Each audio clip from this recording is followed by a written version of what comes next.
I'd like to do a little experiment.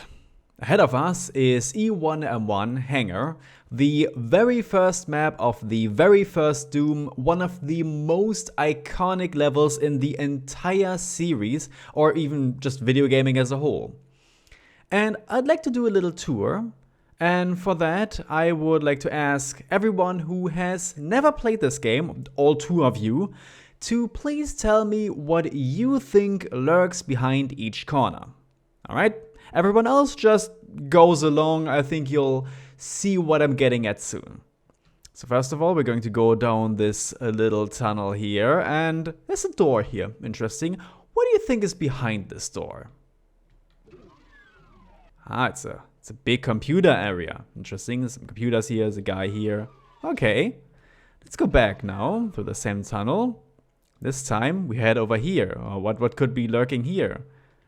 Ah, it's a stairwell. There's some pillars here. There's some guys hiding there. And up here, there's an armor. You can see outside. Isn't that neat? Just a lovely little vista. Alright. Go back down. Here's where we started. There's a door leading outside, presumably. Can't open this one. This one's just decorative. And here we can see the lovely view to the outside. There's a little pit with an armor. There's a bit more level going on over there, but we're not going there yet. So, if you're a new player, you might have noticed that you have had different expectations of what could be around each corner. And those expectations may not have lined up with what's actually shown. Because your brain just fills in any gaps itself. If your brain doesn't see something, like for instance, I can't see the hallway here right now, your brain might go, oh, there could be something there, could be a big room there, could also be nothing there. And it adjusts accordingly. It adjusts even more accordingly if you actually find out what is there. Like for instance, you may have expected a big room here, may have expected a small room. Either way, your brain just goes, yep, that's a big room here, I've learned that now, let's move on. It didn't dwell on it and go like, oh wait, hold on a second, no wait, I expected a large carnival behind this door. No, it didn't. It just moves on. Alright, this time I've cooked up something myself. This is the same level, but this time I wanted to simulate the experience for new players, but for returning players. So if you're familiar with this level, then this time I'm asking you to tell me what could be lurking around each corner. I'm going to give the same tour again, and you will be surprised, I think. Let's just head forward a little into the same tunnel as before. Now, you expect a big computer room, right? No, it's a small computer room with a lone shotgun and some ammo. It's interesting. Not really what you had in mind. There's nothing else to do here. Can't even do anything there. Okay, let's head back to the stairwell and oh, this is also different. There's some imps here now.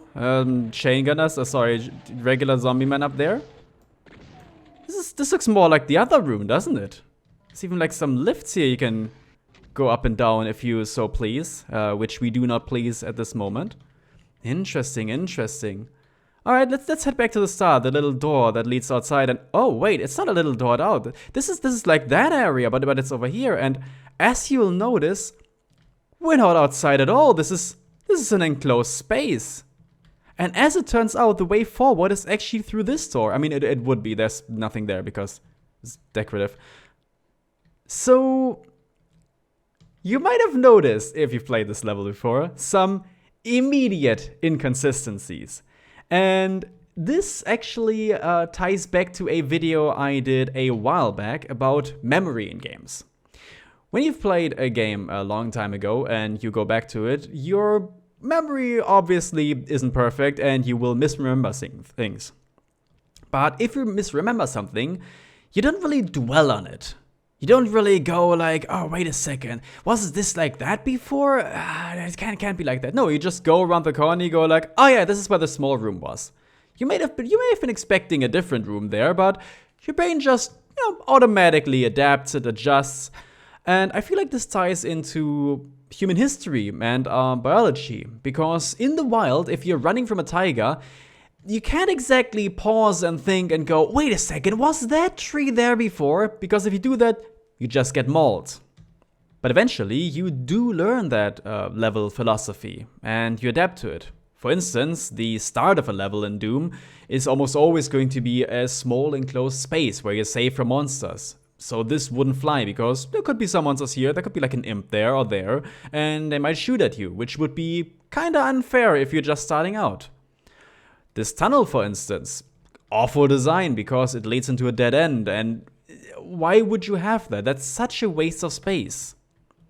The first level wouldn't be this large. This is from Computer Station, it's the penultimate level of the first Doom episode, and it's far too big, it's overwhelming, the player wouldn't know where to go right away. It can work for some games, but not Doom. And of course, the game would push the player in a better direction, because if they immediately get shown a dead end and the way forward was actually out here, it's just bad design. Another example is Mario games, where you quickly learn which blocks contain items and which ones just contain some coins or are just for show. You also learn where star coins or other collectibles are more likely to be. So if you get to the end and you're missing a coin, you can sort of estimate where it might be. If you found the first one and the last one, then it's probably somewhere in the middle, and it's probably in this little room over here. You also learn which way forward is the intended one and which one is just a side path for more items and goodies. And which pipes lead to hidden areas and which are just for show. You pick up on these things automatically and unconsciously. You don't even notice it or dwell on it.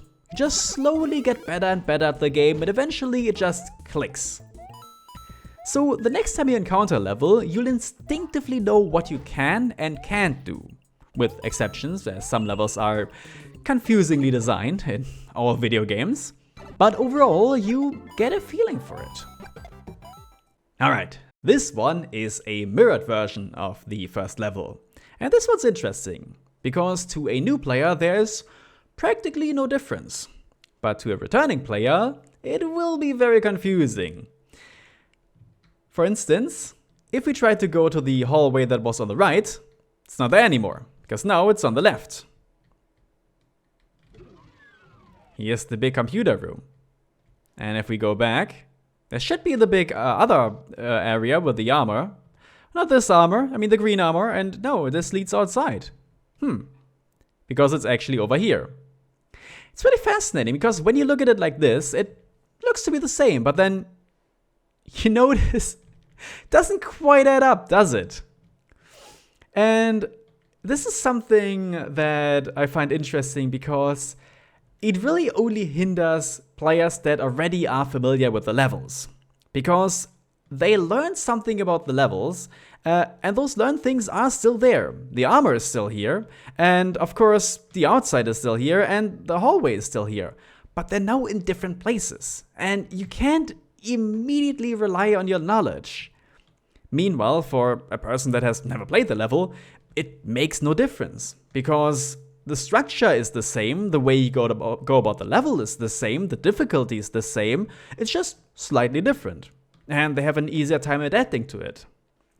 While someone who has knowledge of the level will stumble over themselves and question where they can and can't go. This one's also interesting because, again, same level, not mirrored this time, just flipped upside down. There's not much to really say about this one. I just wanted to include it because I think it's funny.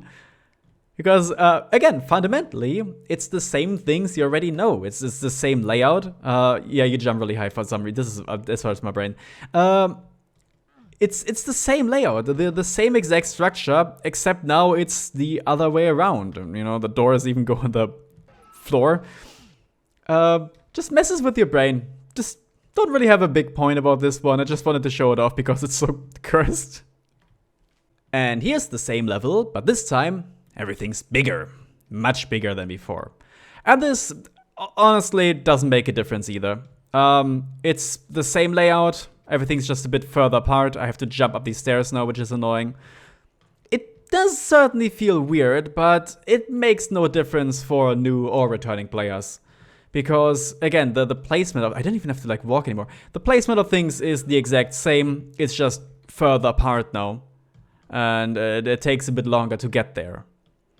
So, there's nothing to really, like, adjust to, aside from, you know, how long it takes to reach to where you want to go. It only really becomes a problem if the level is too big, that you can't even tell where you are anymore. But ultimately, this is just mildly inconveniencing. And here we have the same thing, but this time everything's smaller. Again, it just looks very, very, very, very strange. Reminds me of those early Lego sets, or those made based on movies, where they tried to keep the piece count low, so everything's just a lot smaller, even though it's meant to represent large scenes. I'd love to have this as a diorama. But again, fundamentally it makes no difference. I know the exact layout of this level. I just get there a lot quicker now. And I find it fascinating that mirroring the level, or flipping the level upside down, or, you know, just changing the level outright, is a lot harder to adjust to than shrinking and growing the level. And I wonder if that has something to do with the fact that as we grow up, our perception of things changes. For instance, if you're an adult, or even just you haven't been in your hometown for a long time, or your old school, or visited your grandparents in a long while, and you return to those places, you'll realize that it feels smaller, even though it isn't smaller, you've just grown. And that's because, you know, the older we get, the more we adapt to dimensions, sizes. We learn new comparisons to make. The world doesn't feel as big to us anymore. And I wonder if that's also the reason why the brain adjusts to things like this so easily.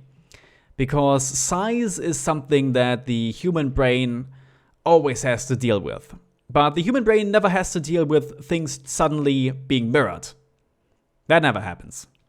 But what I find interesting is that this feeling of everything suddenly feeling smaller when you return to it years later, I never had that with video games. I never, like, played Mario 64, like, 15 years later and thought to myself, boy, Bob on Battlefield sure is small. No, that's the game, yeah, that's normal. Or even returning to Doom or something. I mean, okay, I play Doom a lot more. It never really feels like it's smaller than before, and I wonder why that is. Doesn't have to do with the screen sizes. I could play Mario 64 on a big monitor, or a small monitor, or even just a handheld or something like the DS. It doesn't change. It really only applies to the real world. And I wonder if, you know, the three-dimensionality of it has something to do with it. I wonder how it is with VR games. If I replay Half-Life Alyx in like 15 years, will I think that it looks different? Probably not. I mean, I played it as an adult, so probably just be the same. So what I wanted to show in this video is how our brain adapting to changes can work in our favor, but it can also work against us. It seems to adapt better to new changes rather than to changes to things that we're already familiar with. Our brain likes learning rules, but it dislikes rules being broken. It depends on the rules though. Now the question is there anything to learn from this? Not really. It's just a little thought experiment. Unless you make your own levels, in which case the lesson would be to keep things consistent and make it easier for people to adapt for the first time. And not play with their expectations unless that's the point. But other than that, I think it's just really fun to think about. Do let me know what you think below, and I hope you enjoyed this video. I'll see you next time. Take care.